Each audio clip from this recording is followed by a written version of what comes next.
My name is Victor, and welcome back to another ALINT-PRO tutorial. In today's video, we'll be covering how to edit a project's policies and waivers via the command line. So this video will be using the Blackjack Verilog sample workspace, and this workspace has two .do files which we'll be going over, the first of which will be the example.do file. This contains a list of commands, which when run is essentially a generalized setup for a given project. So we're going to be going over how to open your project, how to remove all of your policies that are currently in place, and then add in whatever policies you want to add in, as well as listing them out in case you don't know which ones are currently enabled. And then also to export those policies, and then do the exact same thing but for the waivers. So this is a specific example, whereas the second do file, the allcommands.do file, goes over every single command in depth with a list of all of their different arguments as well as what to provide for those arguments, and running them so that we can show them up over on the ALINT-PRO screen over on the left. So the next thing we'll do before we begin is we'll go ahead and open up our tools and preferences, and we'll make sure that our policies are set to ALDEC_CDC. We'll be changing these as we progress, but for the moment, this is what we have it set up to. And we'll also go ahead and clean our workspace. So we'll go ahead and run the clean on the entire workspace. And so we've gone ahead and cleared all the contents of this library. So now that we've done that, we can go ahead and begin. So we'll start with the example.do. And what I'll do is over in the left-hand screen in the terminal window, I'll go ahead and move over to this workspace by going CD, and this is going to be in the examples. And under examples, it'll be under Blackjack Verilog. So now that I'm within this workspace, I can go ahead and run this example.do file by saying do, and then I'll go to source, and this is going to be example.do. So when I run this, each of these commands is going to be executed. So we'll go ahead and enter it, and we'll take a look at what each of these commands has done. So the first command over on the right is to essentially just make sure our project is open within our workspace. So that opens up our Blackjack Verilog project. That's this project here. And the next command is just removing all of the policies that have been set. So when this executes, all of the policies are cleared out, and then you can go ahead and start adding in whatever policies you desire. And that's done with the next line here, add the desired policies. So what this does is you go ahead and list out all of the rule sets. So here we have the ALDEC-CDC rule set, or individual rules with wildcards in their names. And this will add in all of those policies into your policy viewer. So if we wanted to take a look, which we do down here, we can see all of the policies that have been enabled. We also, if we want to include rule sets, occasionally you might want to exclude a specific few rules. So for example, ALDEC-CDC 0.7, all of these 0.7 rules have to deal with naming conventions, and perhaps my naming conventions don't align with the ones listed here. So I could either edit this rule so that I can change the naming conventions, or I can remove it outright just by using the delete command. So here I've removed all of the 0.7 ALDEC-CDC rules, but all of the rest have been added in because of this rule set command here. I can also configure individual rules. So here I've configured one particular rule, 1.12, which is the rule designating which types of synchronizers are allowed for your design. So here I've used the set value command, and this essentially replaces whatever the original parameters were with what I've listed here. So all of the synchronizer types that were enabled before have been removed and now have been replaced with just the ND flip-flop synchronizer. And I've changed the severity of this particular violation to info.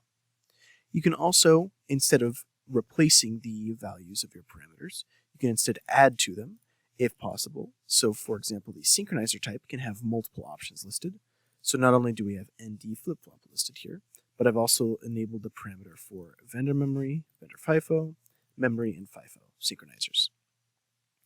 So that covers all of these commands. So we went ahead and cleared all of our policies, added in whatever rules we wanted, as well as removed any ones that we didn't want from, say, rule sets or big swaths of rules that we don't want to include, as well as individual rule configuration, depending on what you want specific parameters to be. Now, optional, most of these are optional. You don't have to do all of these, specifically these last few. So next, I just went ahead and listed all of the rules that we currently have enabled so that we can see, yes, we do have all of the ALDEX CDC rules, except for the 0.7 rules, because you'll notice those are missing from this list. And we've also included a few more rules, these top few, which come from the next ones. So for example, rule 1001, that's the first. And then we also have all the rules which start with 205 and end in whatever else they have. So that would be all of these. And then we also have all of the rules which begin with 10, and that would be just this one here. So now that we have those, we can go ahead and scroll down to see what the next few commands are. So the next optional one is just to show my rule configs, just to see that they changed the configurations. So here we'll see that the rule tags for ALDEX CDC 1.12, here this is our CDC rule. We also have the severity. You'll notice that it's set to info, and this is not the default severity. Whereas for our rule tags, this is the default severity, so it shows over to the right. And finally, our synchronizer type has been replaced with all of the 5 listed synchronizers that I changed it to.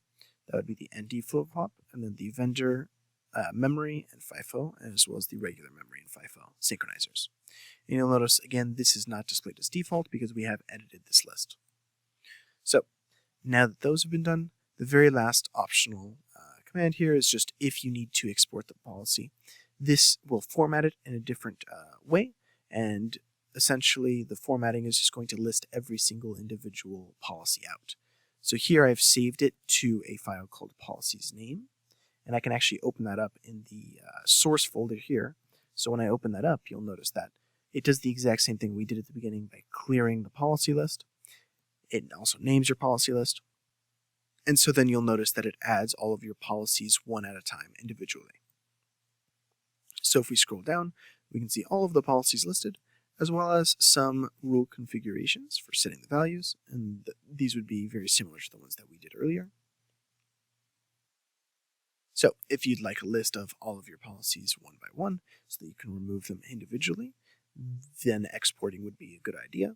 However, it's not always necessary. As seen in this example.do, we can simply do a command like this to add all of our desired policies in one command.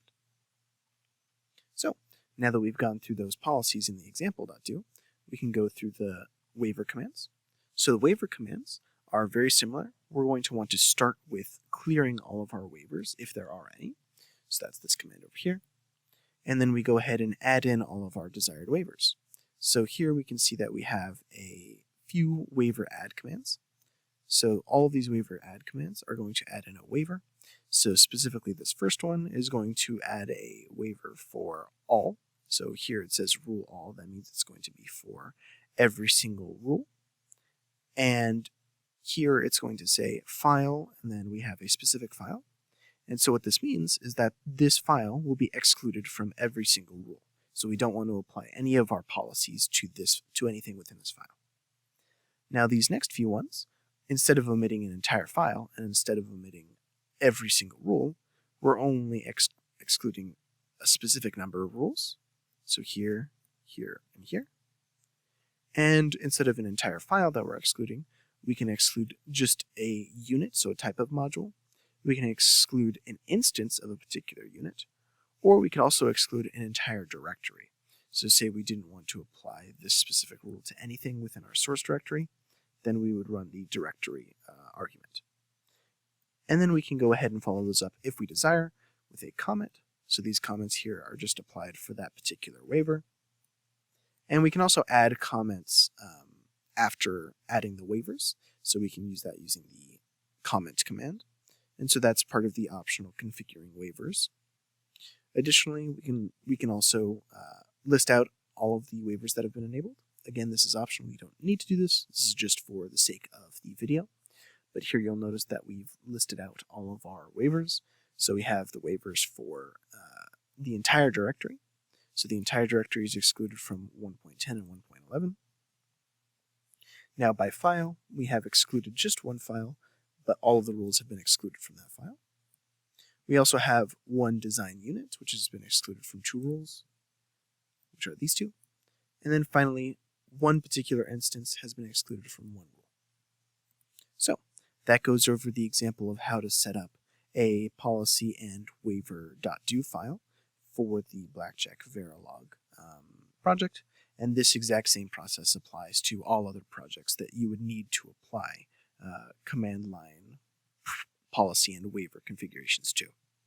So now that we've gone through that, we can go ahead and move over to the allcommands.do, and we'll go ahead and explain thoroughly what each of the different commands do. So I'll go ahead and close the example here, and then we can go ahead and take a look at the allcommands.do. So I'll go ahead and clear my terminal over to the left, and I'll go ahead and run this command as well. So in order to go ahead and run this, I'll go ahead and hop on over to the do command. So I'll go ahead and run do, and then I'll look in the source directory for the all commands file.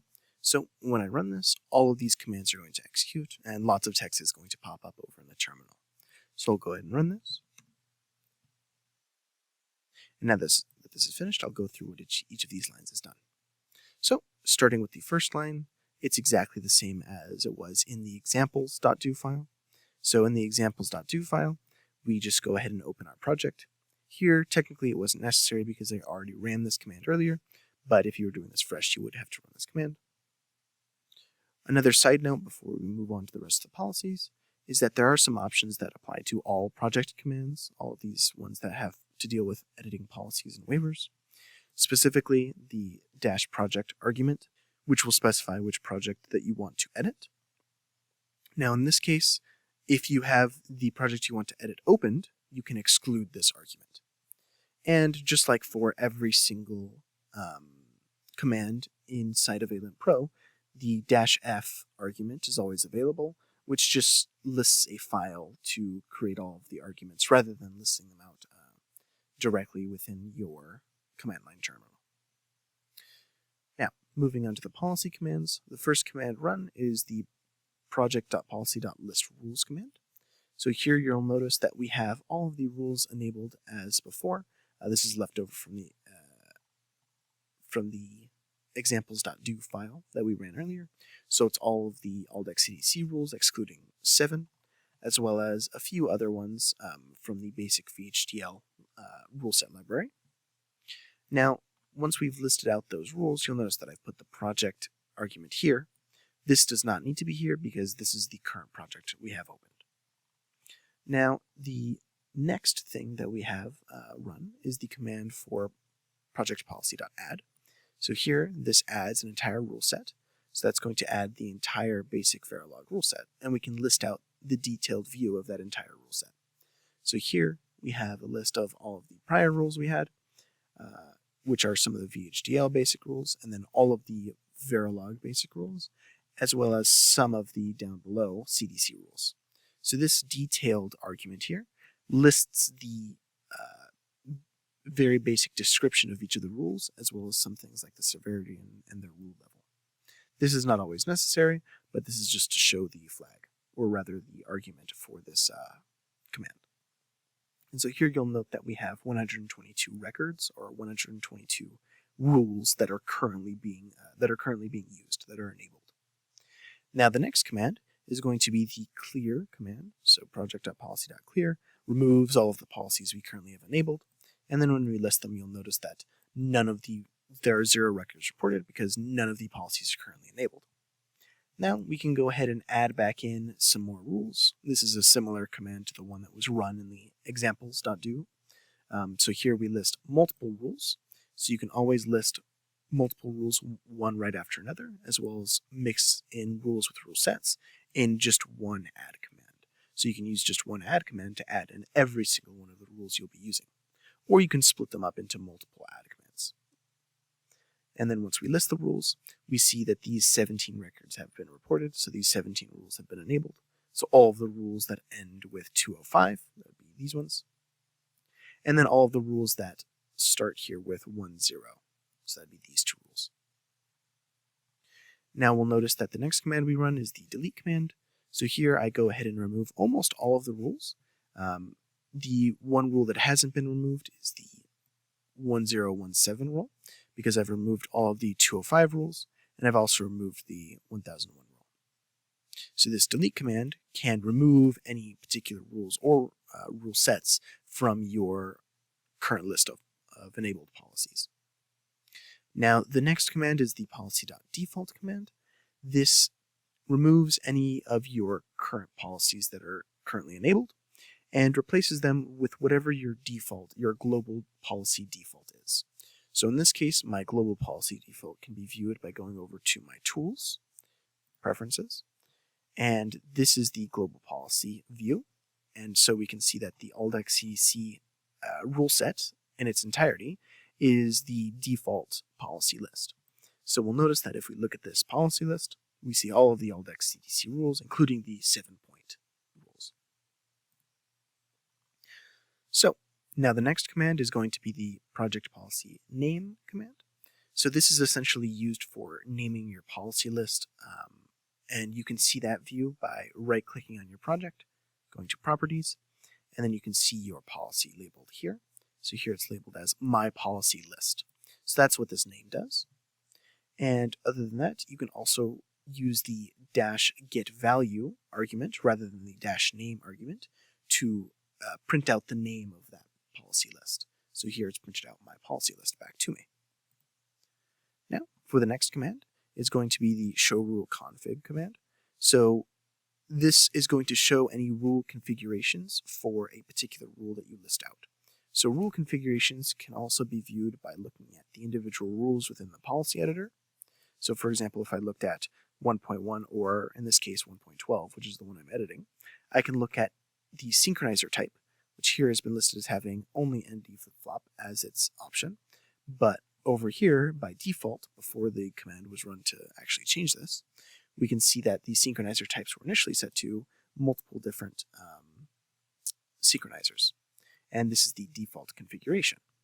We also have a few other tags. So we have the rule tags, which is going to be that this is a CDC rule and that it's CDC flow structural by default. This cannot be changed.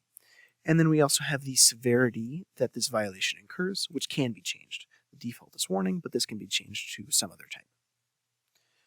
Now, we've seen how to show the rule config, but to actually edit it, we can use one of two commands, or one of a few commands. We can add to its values, we can delete some of its values, or we can set some of its values. So the add value is just going to take whatever it has currently and add on to it if possible. Sometimes, like for the severity parameter, you can't add on to it, so it can't have multiple values. It's only one at a time. So in that case, it replaces it. So here you'll notice that in the show rule config command, we've actually gotten a severity of warning. But after changing the value, or rather adding the value of severity error, you'll notice that when we show that rule config, that we have an error severity. But this is not the default anymore. We can also see that we've gone ahead and added a parameter for the synchronizer type, the FIFO parameter. And the main difference between adding in a value versus the set value command we'll see later is that this just additionally adds on the FIFO synchronizer rather than replacing its current value and just having the FIFO. Now we can also, again, delete some of our rule configs. So for example, we can use the all parameters argument. And what this is going to do is it's just going to wipe it clean and just go to its defaults. We could also, if we wanted to exclude that, and just delete individual parameters, and it would just clean that individual parameter rather than all of them. Now, the next command is going to be this add value command here for a few different, for one particular rule for a few different parameters. So you'll notice that I can add multiple parameters in just one add value command. So for the 1.12 rule, I've added in a few different synchronizer types. And then when I show them, you'll notice that the severity and the rule tags are the same, but the synchronizer types have added on the FIFO, the memory, and the half-cycle synchronizers. Now the next command here is the delete command again. So this is just to delete the synchronizer type rather than all of the rather than all of the parameters simultaneously. So here, these were already default, so those have not changed, and the synchronizer type has been reset to default from what it was before. We can also use the getValue command, which is going to print out what the value of whatever parameter we give here. So in this case, when we print out the parameter for the synchronizer type for rule 1.12, we can see that the ND flip-flop enable vendor FIFO and vendor memory are the contents of that parameter, or rather the value of that parameter. Now we can also go ahead and show the config again just to see what's listed, and you'll notice that this matches the synchronizer type listed. Now, the setValue command here, again, is going to, rather than add on to whatever currently the parameter value is, it's going to replace it. So here, when we go to rule 1.12 and we say parameter ND flip-flop, it doesn't add on to that list, it rather it replaces it with just ND flip-flop. We also have the parameter for the severity info here, and so that's just going to replace the severity, regardless of if it was a setValue command or an addValue command, because you can't have multiple values for the severity. Alrighty, so now that we've finished up with all of our policy commands, we can go ahead and move on down to the waiver commands. So we just finished up with this show rule config command. That's going to be this last one. And right after it is the next command, so that's the waiver.clear command. So this one, just like the policy.clear, and as with most of these other ones, is very similar to the policy counterpart. So this removes all of the waivers that were currently being used, or rather, the waivers that were currently enabled. So on the next line, we have the waiver.add command. So this is going to add a waiver for the specified rules. So here the specified rules is all, given by the all argument, or rather the all parameter for this rule argument. And the things that this waiver will be applied to is given next. So here the file argument specifies that we're waiving an entire file, and this specifies which file. Here we have the comment argument, and this comment argument is essentially just going to attach a comment to this specific waiver. Now, all of my waivers that I've listed, or most of the waivers that I've listed here, have a comment, and we can actually view those over in the GUI if we wanted to, just to see where they're visible at. So if we right-click on our project and go to Properties, we can actually see the list of all of our waivers, and we can also read specific comments for those waivers, like, for example, the ALT-XCDC 1.9, which has been waived for a particular instance. Now, we can go ahead and look at the rest of these waivers. So after waiving that entire file, we can go ahead and look at our list of waivers, and here it lists it as just that one file that has been waived by all rules. And then we also have the "this is my comment for all" waiver, which is the comment that we specified earlier.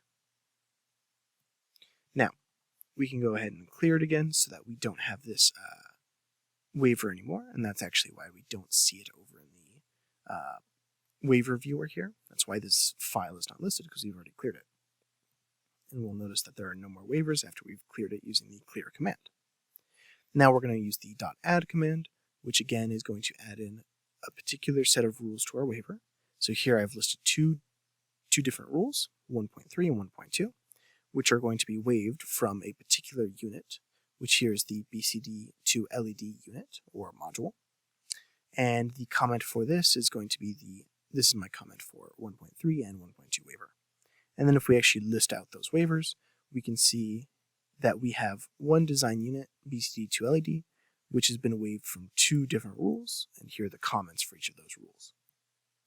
We can go ahead and remove one of those rules using the remove command, or rather remove one of the waivers for one of those rules using the .remove command.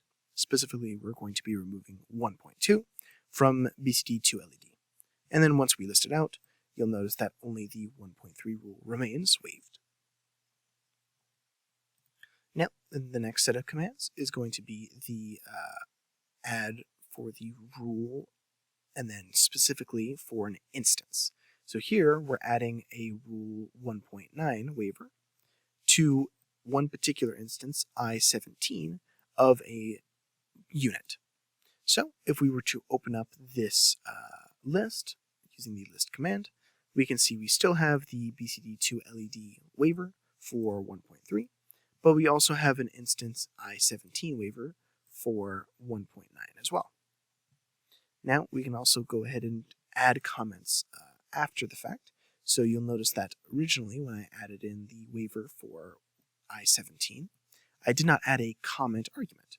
Now this can be added in by using the comment command for a particular rule, for a particular instance or file or whatever it may be. And then we go ahead and add in that comment. Now if we list it out, we can see that originally, while this rule waiver did not have a comment, now we can see that it does have a comment that has been added via the comment command.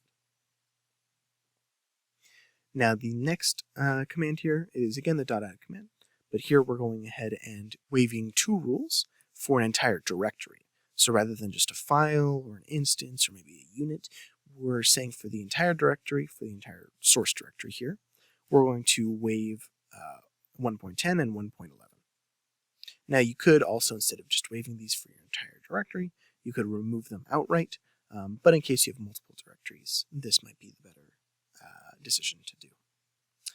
Now the next command here is the list command. Again, this is just to show that for our entire directory, we have, or for rather the entire source directory, we have 1.10 and 1.11 waived. Now that those commands have finished, we've gone on to the last two commands, which are simply exporting commands. So all this is going to do is it's going to take whatever configuration we have currently listed in our policy and waiver. So here in our policy, these would be the configurations. It's just all.cdc. And for the waivers, this would be the configuration, these waivers.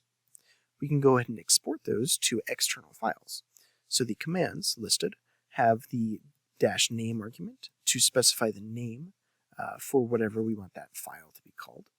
And then we also specify where we want it to be stored via a path. We don't have to include the path name or the path name or the name of the file. These will be defaulted otherwise, so the path will default to whatever your current directory is. Now we can actually go ahead and look at these exported files by going over to our file browser and opening them up down here. So we have policies name, which is our policy file, and then we also have waivers name, which is our waivers file. So you'll see that this clears all of our policies, adds in a name for my policy list, and then goes ahead and adds in all of my policies as well as whatever rule configurations that I had set up. We also have the exact same thing for the waivers. Here we have the waivers are removed, so all of my old waivers, whatever they were, have been gotten rid of.